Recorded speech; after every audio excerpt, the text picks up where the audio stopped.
មានអ្នកធ្លាប់ប្រើ displacement នៅលើ SketchUp បែបហ្នឹងអត់តោះអ្នកដែលមិនធ្លាប់ប្រើមករៀនប្រើប្រាស់ទាំងអស់គ្នាអញ្ចឹងជាដំបូងខ្ញុំចូលទៅ add texture ហើយខ្ញុំធ្វើការ add ជាមួយនឹង diffuse color អញ្ចឹងបន្ទាប់ពីខ្ញុំបាន add diffuse color រួចគឺខ្ញុំធ្វើការចាក់ទៅលើ software របស់យើងរួចខ្ញុំធ្វើការ adjustment ទៅលើ scale texture ខ្ញុំយកត្រឹម60 cm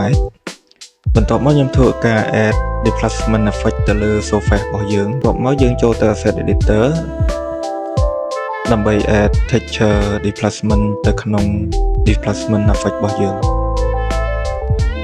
បន្ទាប់មកខ្ញុំ select ទៅលើ amount ចា amount ខ្ញុំយកត្រឹម 1.5 អញ្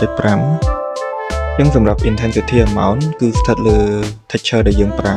ជាក់ស្ដែងអាចនឹងលើសឬក៏អាចនឹងក្រោមនឹងអូខេអញ្ចឹងថ្ងៃនេះខ្ញុំមានតែប៉ុណ្ណឹងសង្ឃឹមថាវីដេអូនេះគឺជាអត្ថប្រយោជន៍មួយសម្រាប់អ្នកដែលប្រើប្រាស់ SketchUp V-Ray ទាំងអស់គ្នា